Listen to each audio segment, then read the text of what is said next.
What's up, people? I'm Alex with Krispy Co, and this is the chili pepper.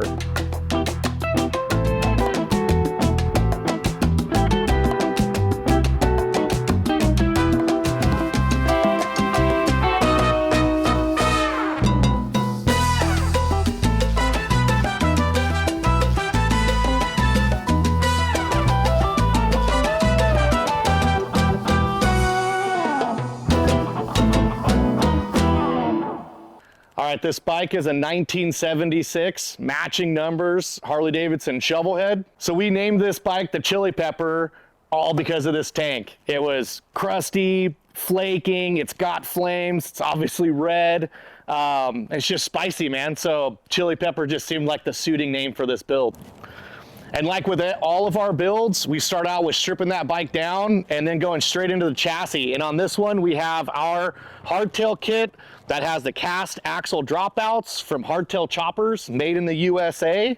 And then on this one, I even went and got a little bit crazier up in the neck and did a lot of windowing and shaping out, which is an insane amount of time, but super worth it.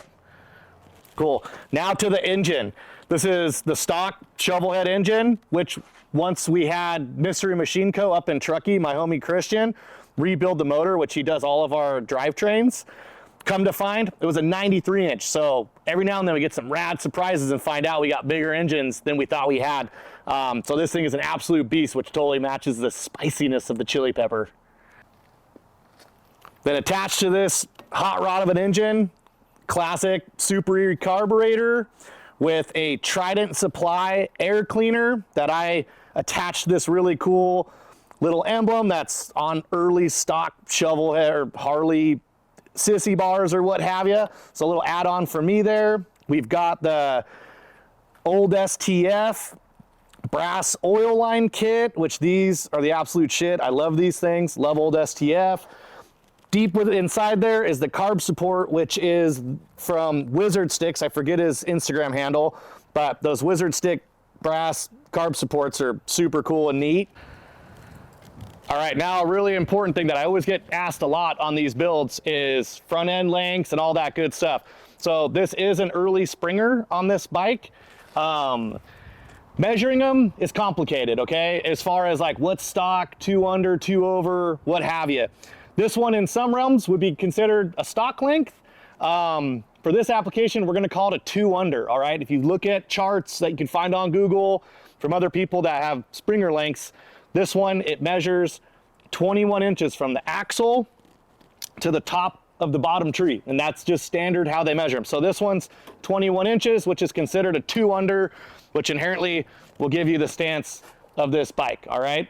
All right, and attached to this Springer is a 21 inch spool with I always forget the name of these, it's a Kenda knobby front tire. Found it on Summit, they're pretty inexpensive, nice knobby front tire. All right, now moving on up, we got this really cool little spotlight from Perfection Detroit. Not 100% sure if it's old or new, but it looks really cool, just something I had probably from the swap meet. We've got some brand new brass Flanders type risers here with actual real Flanders handlebars. You can tell by the original sticker there, which makes it buco expensive, maybe in some realms. We've also got these super sick Prism grips that I chose because they're knobby and kind of match that front tire with a quarter twist throttle, which once again keeps it spicy. All right, now let's talk about this exhaust. These are Paco headers. It's a squish pipe style that's usually for generators. So you sometimes have to modify them a little bit to fit with cones, which all we had to do was just squish that pipe a little bit. And these come up into some really nice vintage cocktail shakers. All right, then on this build, we used a really bitchin' Hex horseshoe oil tank from the day. It's got our tight fitting oil line kit on there. And this also has our battery tray. That is stainless steel, low profile. You can mount several different batteries. We've got a couple different battery straps that hold different breakers and what have you to make your wiring super simple. And then right here, we got one of our signature parts, our Aeroglide key switch that mounts off the back of the transmission. That sleek, beautiful design with that ease of turning it on. And last but not least, in our electrical area of things, we've got our also signature voltage regulator plate mover dude. So it moves your voltage regulator up under the transmission. This one has the knurled, so no more voltage regulator up front, especially when you're running the squish pipe that comes around. Keeps that open and the heat away from it. Moves that bad boy right underneath that transmission. And now for the saddle, which are made by my favorite seat maker, which is Butt Seats. This one I've had for a really long time. Finally landed on a bike. It's aged to perfection. It's got the matching P-pad. It's a beautiful addition to this bike. All right, now moving back, we've got ourselves a chrome wassail from Throttle Addiction, which is my favorite solution to if I only have like an early painted gas tank with no matching fender. The chrome fender solves that problem real quick. And then attached to this fender is my absolute favorite product that we make, which is our adjustable stainless steel fender mounting kit, which goes to the back transmission plate and your cross member, fully adjustable, makes mounting a fender an absolute breeze.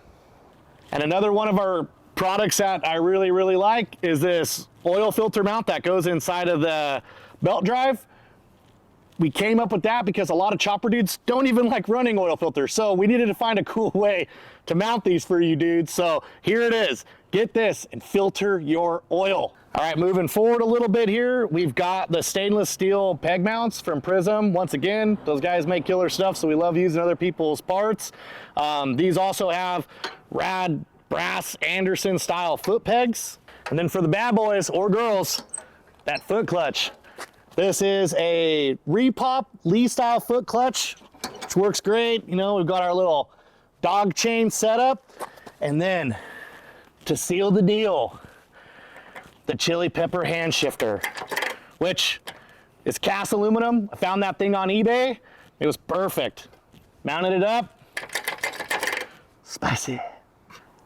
Then our tail lights here are actually some old blinkers that had red lenses, and so I made one a running light and one a brake light. And then where the rubber meets the pavement, the back wheel, where we have a juice drum, and we also make a juice drum tab that welds on to the cast axle plates so you can mount this early style braking on a more modern platform. And then this has a bad to the bone, meaty Firestone tire, all right? And then at the very end here, we got this cool little spider web that I made. Why? I don't know, but I just thought it'd be really cool right there.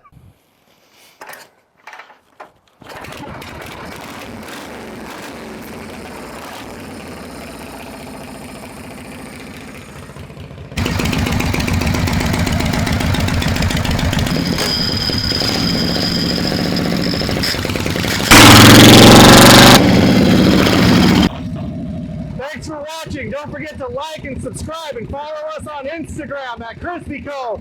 Ride choppers, stay safe, get after it.